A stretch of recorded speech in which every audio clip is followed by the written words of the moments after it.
बांग्लादेश में फिर भड़की हिंसा, अब तक गई 32 लोगों की जान।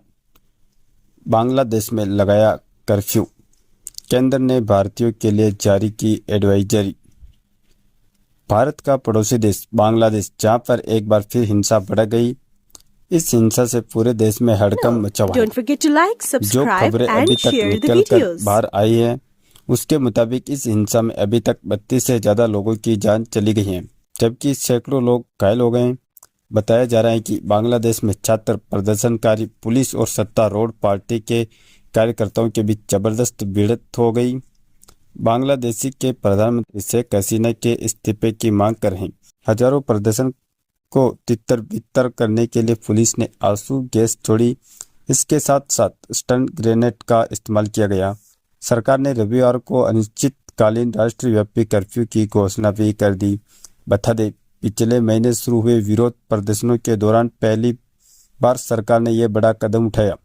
बांग्लादेश में छात्र सरकारी नौकरियों के लिए कोटा प्रणाली को खत्म करने की मांग को लेकर एक महीने से विरोध प्रदर्शन पर अड़े हुए हैं। छात्रों को इस आंदोलन में पहले भी हिंसा भड़क चुकी है और अब तक देश भर में कम से कम 200 लोगों की जान जा चुकी है। विरोध प्रदर्शनों का केंद्र राजधानी ढाका रहा। एफबी की रिपोर्ट के मुताबिक रविवार को प्रदर्शनकारियों की भीड़ लाठी वगैरह लेकर मौके पर पहुंची थी। ढाका के बीच स्थित शाहबाग चौराहे पर भी भीड़ जमा हुई। पुलिस और आंदोलनकारियों के बीच जमकर संघर्ष हुआ। इसके अलावा कई स्थानों और प्रमुख शहरों में भीड़, सड़क पर प्रदर्शनकारी और पुलिसकर्मियों में आमना सामना हुआ। प्रदर्शनकारियों ने प्रमुख राजमार्गों को ब्लॉक कर दिया था। पुलिस के साथ साथ इस झड़प में तरुण अवामी लीग के समर्थक भी थे, जिनसे प्रदर्शनकारियों का आमना सामना हुआ। तो वही ताज़ा हिंसा के बाद भारत ने बांग्लादेश में रहने वाले अपने नागरिकों से संपर्क में रहने और सतर्क रहने को कहा। सहायक उच्च आयुक्त ने एक्स पर पोस्ट कहा भारत के सहायक उच्चायुक्त सिलहट आधिकारिक क्षेत्र में रहने वाले छात्रों सहित सभी भारतीय नागरिकों को इस कार्यालय में संपर्क रहने का अनुरोध किया और उन्हें सतर्क रहने की सलाह दी जाती है।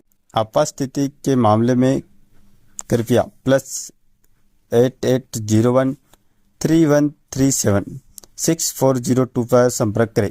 समाचार पत्र डेली स्टार के मुताबिक रविवार को बंगबंधु शेख मुजीब मेडिकल यूनिवर्सिटी में अज्ञात लोगों ने कई वाहनों को आग के हवाले कर दिया था। खबरों के अनुसार लाठी डंडे लिए लोगों को अस्पताल परिसर में निजी कार, एम्बुलेंस, मोटरसाइकिल और बसों में भी तोड़फोड़ करते हुए देखा गया, जिससे मरीजों, तीमारदारों और डॉक्टरों के साथ साथ अन्य लोग भी डरे सहमे हुए हैं। लेकिन जिस तरह से एक बार फिर बांग्लादेश में हालात बिगड़े गए, वह कहीं ना कहीं बांग्लादेश के लिए खतरे की घंटी है। यहाँ तक कि भारत के लिए भी इस हिंसा ने एक बार फिर से टेंशन बढ़ा दी और भारत ने अपने यानी कि जो लोग भारतीय वहाँ रह रहे हैं उनसे सतर्क और संपर्क में रहने के लिए कहा है, ताकि वह इस हिंसा से बचे रहे। इस खबर में बस इतना ही। अपडेट्स के लिए बने रहे KSR News 24 के साथ।